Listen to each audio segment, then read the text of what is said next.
Cassie and I had been roommates for over 3 years. We'd settled into a comfortable dynamic in our apartment, a cozy two-bedroom in a building just outside the city center.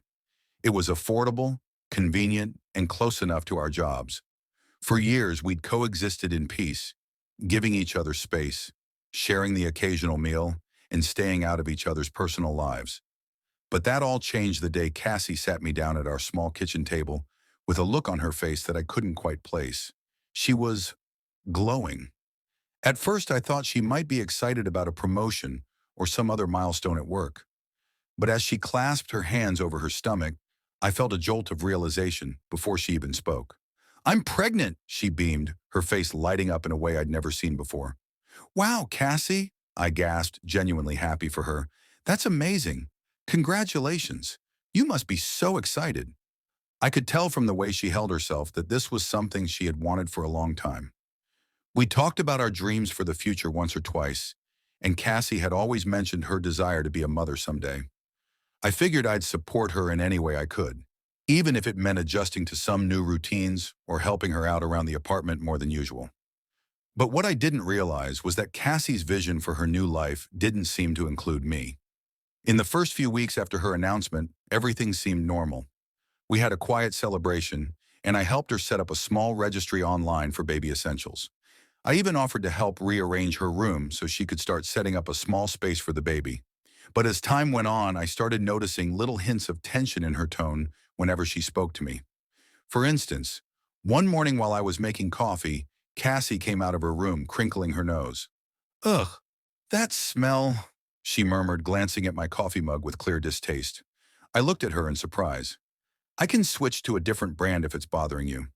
"That would be great," she said with a slight smile. But her voice was tight, as though she was holding back from saying something else. Then there were her comments about the noise. Cassie began mentioning how she was looking forward to a peaceful environment for the baby, which struck me as odd since I wasn't exactly the loud type. I worked from home as a graphic designer, so I was at the apartment most days, but generally kept to myself. Still, I figured this was just part of her adjusting to her new reality as an expectant mother. But soon her hints became more direct. One evening after a long day, we were sitting on the couch watching one of those home renovation shows we both loved. Out of nowhere, Cassie turned to me with a serious look on her face. "I was thinking," she started, choosing her words carefully, "it might be easier for the baby if there was, you know, a quieter environment here. Babies need stability, right?" I paused, confused by the sudden turn in conversation. "Yeah, absolutely. I mean, I don't think I'm particularly noisy." She bit her lip, glancing away as if to avoid my gaze. No, it's not that. It's just, with a baby, it'll be challenging to have another person around all the time. I thought maybe, I don't know, maybe you'd be open to finding somewhere else to live?" My heart dropped. "Cassie, we have a lease together," I said, my voice tinged with disbelief. "I can't just leave. Besides, this is my home too." Cassie looked away, clearly annoyed. I know. I just thought you'd be more understanding." I wanted to scream. Understanding? I'd been nothing but supportive since the moment she'd told me about the baby. I had changed my entire routine, dealt with the food restrictions, and even rearranged my work schedule to give her more peace. But this was something else entirely. She was expecting me to simply upend my life. Over the next few weeks, the tension continued to rise. Whenever her family came by to visit, they gave me looks that made me feel like an outsider in my own home. Her mother once even commented, "Wouldn't it be so nice if you could have the whole place to yourself, Cassie?" I could feel her family's judgment, and every conversation seemed to be another reminder that they viewed me as an obstacle in Cassie's path to motherhood. When I tried to talk to Cassie about it, she brushed me off, insisting that I was reading too much into things. But the hints kept coming. I couldn't go a day without some mention of how the baby would need a quiet environment or how nice it would be to have more space. It felt as though they were slowly but steadily pushing me out. Desperate for advice, I turned to an online forum, crafting a detailed post under the title, "AITA for not moving out while my roommate is 7 months pregnant."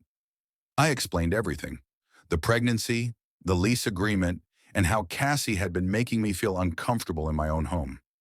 Within hours, the responses started pouring in. each one more conflicting than the last. Some commenters told me I was completely within my rights, that a lease was a binding agreement and Cassie couldn't just expect me to leave because her life circumstances had changed.